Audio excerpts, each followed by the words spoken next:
Do you think we're in for a surprise in your state tomorrow? Well, probably not, but I just wrote an op-ed piece that wondered out loud whether maybe that was the case, because there's so much campaign going on and so much spinning in Virginia right now. Maybe they're seeing something that is different. I do think that all Americans, including Virginians, are interested in seeing a change, and that's why I think Trump's going to win the election, because he's clearly the change candidate, not Kamala Harris. And by the way, just before I lose any time here, I listened to Barbara Parrish with the Miller Center, and I participate in the Miller Center from time to time at UVA. But I think we have very different points of view, and I think that this anxiety about the democracy and liberties and all that is overblown.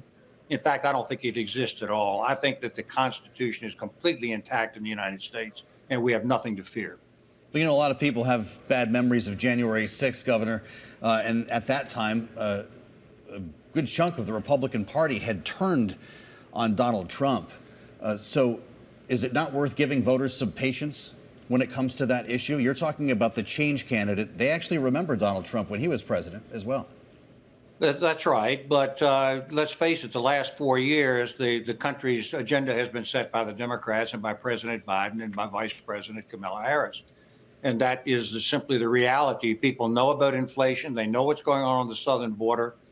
Everybody probably knows that I'm very concerned about the Ukraine war, and that's an issue where I may take issue with the next administration. But the fact is that people are ready for a change because of what's happened over the last 4 years, and they look back at the Trump administration and they see a stronger leader, and I think that's what they're going to vote for.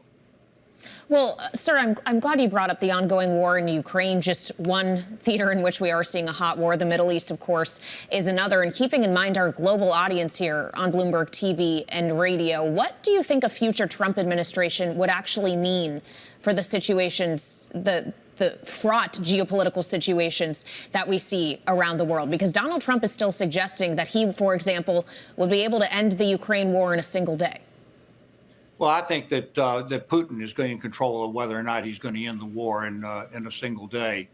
And look, my view is, as you probably know, an internationalist and a strong person with respect to Ukraine. I think the Ukraine war is the pivot of the future. I think that if it doesn't go right, I think Europe is threatened, and Europe is essential to the safety and security of the United States of America.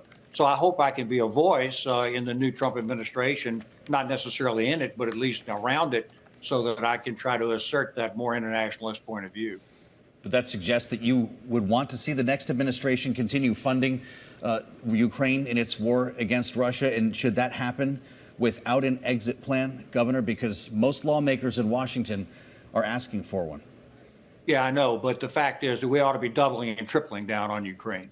This is the future is the pivot in Ukraine right now. Everything is at stake there. And as far as what I'm seeing right now, I'm seeing that the Russians are not going to be able to keep this up. They brought in troops from North Korea, for heaven's sake. Yeah.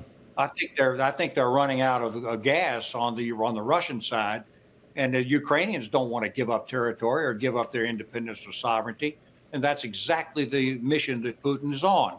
So I'm trying to be as strong a voice on this as I possibly can, because I think it's vitally important.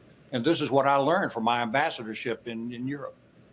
Well, and sir, we know you keep that eye on foreign policy. The question is going to be whether the voters who are ultimately going to decide the Electoral College and therefore the presidency have that same eye. Do you think that's resonating at all as decisions are made for those very few that are undecided ahead of Election Day tomorrow? And if it's not that, what wins them over for Donald Trump? Well, no, I don't. As a matter of fact, I think that the coming war is an issue to be addressed in the days ahead.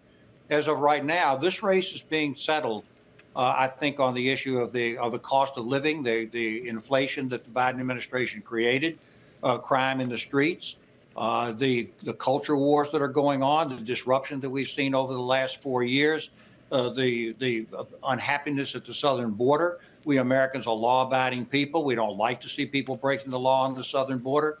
There's disruption and danger, and I think that's what's driving the campaign.